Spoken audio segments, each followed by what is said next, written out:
Good afternoon. My name is Michael Vell, and I'm a business development intern at the Virginia Cyber Range, and I will be moderating today's session.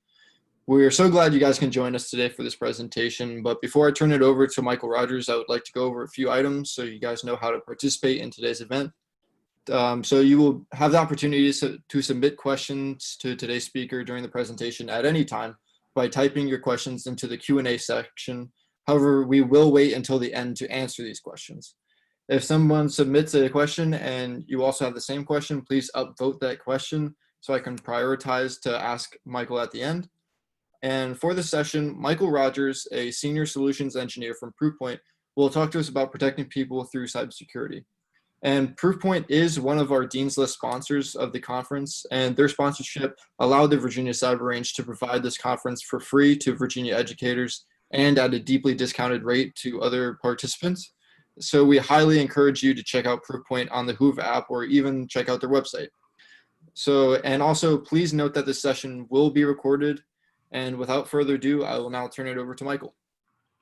Awesome, thanks, Michael. And hey, everyone. Again, my name is Mike Rogers, and I'm a senior systems engineer at Proofpoint.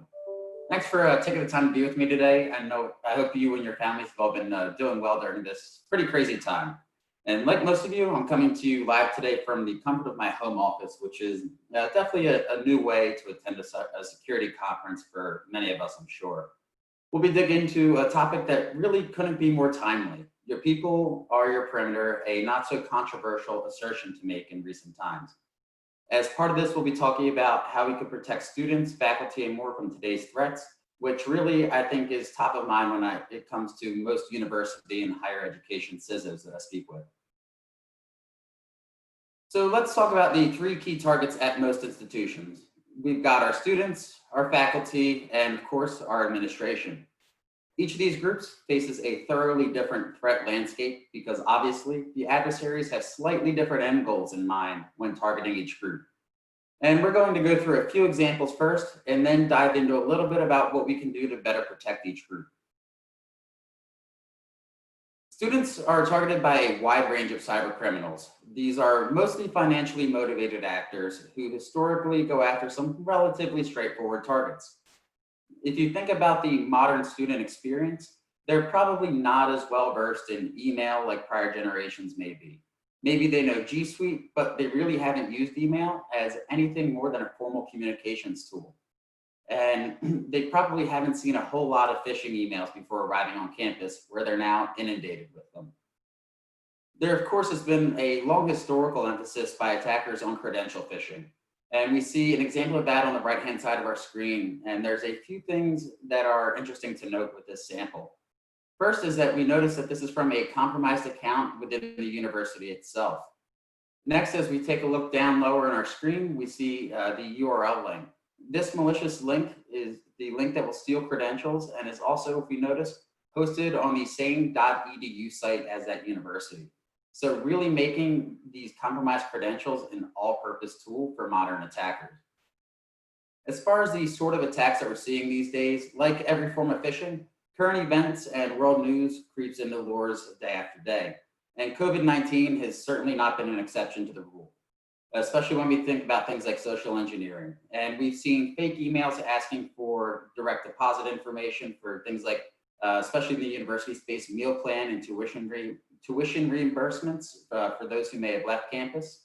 And a lot of fake financial aid and fake internship lures, which have really been successful in recent months with how many internships have been canceled. Students are eager to complete their internship requirements or further their knowledge of their industry, so making them much more likely to click immediately. And this is a typically fairly vulnerable population that isn't terribly aware when it comes to cybersecurity. In fact, click rates among students at higher education institutions tend to be among the highest rates that we see of any group at Proofpoint. And unfortunately, I don't think this is probably too big of a surprise for the folks that are on the line. As we pivot our attention to faculty members, this example we see is from a nation state actor that Proofpoint tracks very closely.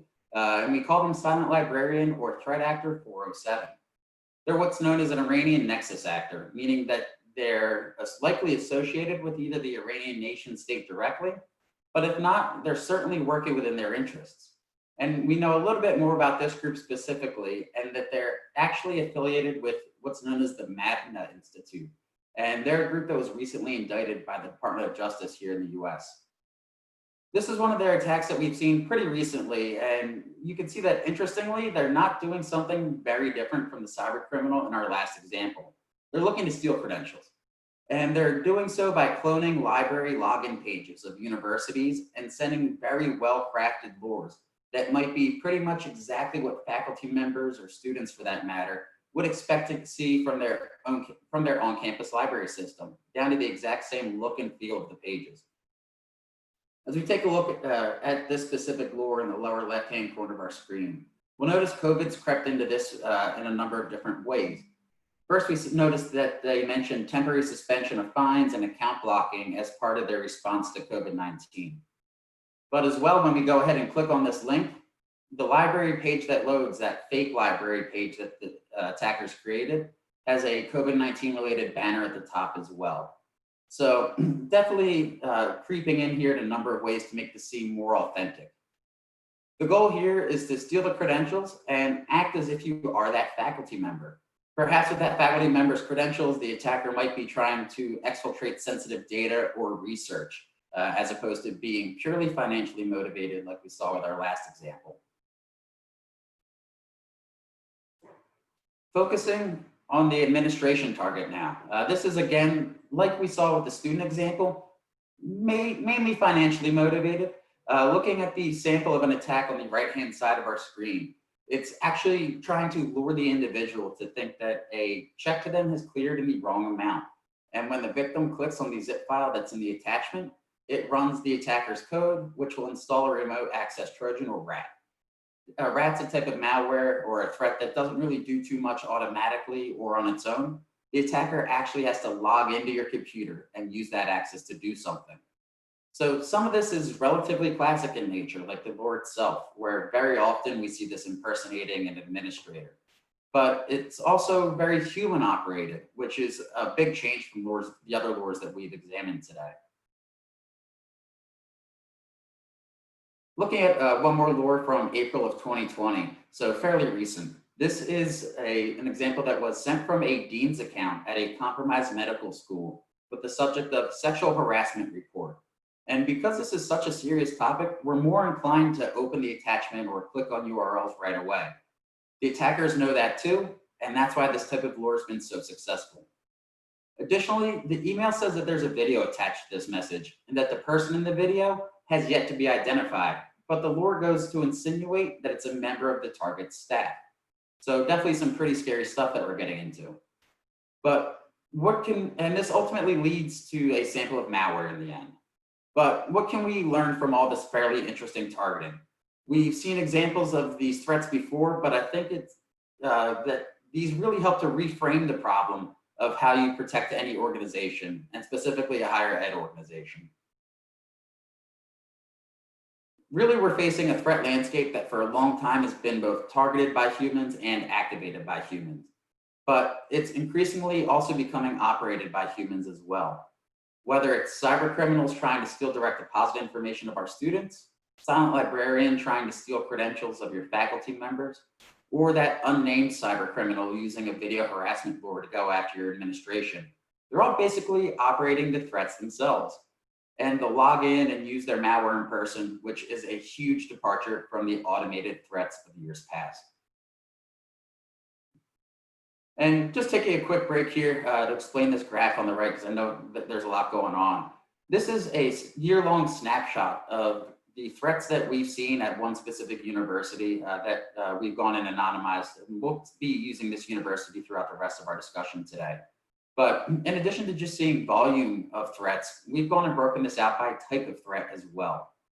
A couple of things that are interesting to note here is of all the types of threats that we've seen, only one of them really was a common vulnerability where we would be exploiting maybe infrastructure. For a majority of the other types of attacks that we saw, they really leveraged some form of social engineering or people-focused attack. Another thing that I found interesting here was if we notice, we can tell that the attackers know when their attacks are more and less likely to be successful. We can tell this by, we can see a spike right around the end of March here, right before finals time, for example, for many students. We see that lull in the middle of the summer when most students aren't checking their emails too often. And then we see another dramatic dip in that winter break as well. So really just pointing out that the attackers know exactly when to launch their attacks in order to get the most effective response. And if we were to look at the threat landscape now, it largely depends on social engineering. Otherwise, it fails. So if you think about the classic things that we've already thought about in IT and security, right? We patch, patch, patch. And that does make sense. But at this point, if you take a look at some of these targeted attacks, they're not really using vulnerabilities anymore in a technical sense. Rather, they're using human vulnerabilities. So you're much more likely to see an attacker ask you to run their code for them in the form of, let's say, a fake video, or hand over their some logging credentials, like in the case of Silent Librarian, rather than actually finding a vulnerability in a modern operating system. The fundamental conclusion is pretty clear, and it's that this stuff doesn't work if people don't fall for it. Next, we saw some of the examples and the threats that we showed actually depend on many of the same concepts that the rest of us are using on a day-to-day basis to get our jobs done. Attackers have moved to the cloud just in the same way we have, and they use trusted infrastructure provided them by folks like Microsoft, Google, and a handful of others. They actually now don't need botnets in a traditional sense to carry out their malicious deed. And this is unbelievably more effective to not have to deal with that type of a scenario to begin with. In our first student example, we saw that the entire chain, whether it was that initial sending email or hosting the payload, all happened within one compromised organization. And this is a very common example that we're seeing in today's threat landscape. And some of these threats or lures are multi-staged, which makes this much more of a complex topic to tackle. They're starting as phishing emails, then they can go down a variety of paths depending on what type of machine they've infected. And this is to say that a student machine may be served with something like a crypto miner, while a research professor infected by the exact same malware could follow a very different path. And that's because we have a part of the threat landscape called loaders. These are basically modular ways that malware can learn a little bit more about the infected machine before ultimately deciding what's going to be the best choice of attack for the attacker to make. And finally, we have this really interesting space around identity deception. This has grown very large in general, but especially within higher education within the last few years. We've seen a host of actors, both technically sophisticated and not so technically sophisticated, relying on basic identity deception tactics. Most institutions of higher education don't authenticate their email, unfortunately. And emails is coming from all over the place because many moons ago, folks were just setting up SendMail PostX servers, and now it's actually become quite hard to figure out where mail is even supposed to be coming from, so that we can even try to decide how to prevent spoofing from happening. At this point, a vast majority of .edu domains aren't doing basic authentication standards, which is ideally DMARC and a reject policy. But even things like SPF and DKIM we're finding to be very inconsistent. And this opens a huge hole for threat actors. But even if we are doing these things, they can still do attacks like display name spoofing or registering lookalike domains, which of course we discussed Silent Librarian is very fond of.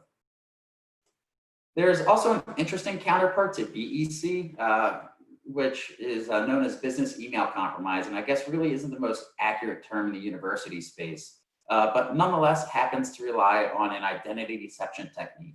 And this is where the attacker can either pretend to be you, as in the case of BEC, or they can actually become you, as is the case with EAC, or email account compromise. And this starts to blend how attackers are using email in the cloud. If you look at most higher education institutions, they're going to see most of their accounts compromised not via phishing emails, as we saw with our examples. They're going to see them via password replay or reuse attacks, or maybe password spray attacks. Even malware these days really likes to steal credentials, all of which lead attackers to a compromised account like that first example, where they can use that account to attack other people, whether they be internal or external, and steal data this way as well. And finally, another interesting trend that we've really seen take off is multi-factor authentication, which is an awesome thing. Really helps to further everyone's organizational security. But this has also pushed threat actors to try out new techniques to get past multi-factor authentication as well. In this case, we see a posting on a Russian forum from a bad guy named KGB Putin, and he's introducing a toolkit that, quote, gives persistent and continuous access to O365 accounts, even after password changes. The toolkit works on the basis of OAuth authentication and does not require fake pages or phishing links. And below we see some additional features that attackers listed out. This is pretty extraordinary, and this attack vector is interesting because if we take a look at this permissions request, it looks just like it looks like a document that's shared with you and asks you to basically trust your account to this third-party app, meaning establishing that OAuth token. But you see here, it looks as though it's coming from SharePoint Online, but as we take a closer look, it's really coming from Microsoft Online. So really minute trickery going on. But the big issue here is most people are just going to trust this thing, not really read Microsoft from Microsoft. And it's really a brilliant attack tactic for an attacker to make. It goes straight past MFA and any other controls that might be in place. And this particular vector is skyrocketing in losses.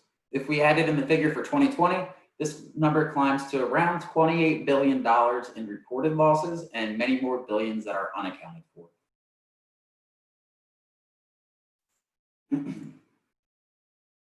So really what this tells us about how to make this better is incredibly straightforward, because as defenders, we haven't been historically focused on our people, but attackers very much have. The Verizon DBIR for 2020 shows us that upwards of 96% of breaches start with attacks targeting people, a vast majority of which happen over the email channel. Last year, we saw this number around 94%, the year around that, 91%. And it's really not where a proportionate amount of our budgets have been going, creating a disconnect that attackers are happily taking advantage of. And if we're trying to figure this out, what do we do to respond to a threat landscape like this one? And the good news is that it's not too complicated. In any university, you want to figure out who gets targeted by serious threats, who is actually getting hit by a silent librarian versus our run-of-the-mill cyber criminal. And actually, it could be a little bit more sophisticated in a different way. It could be, for example, financially motivated instead of a nation-state actor. And that matters a lot, especially in the economic climate that we find ourselves in today. Second, we saw from the threat landscape for higher education that none of this stuff works unless the social engineering component is successful, meaning that if you don't fall for it, the attacker does not succeed. So who is that in our university population?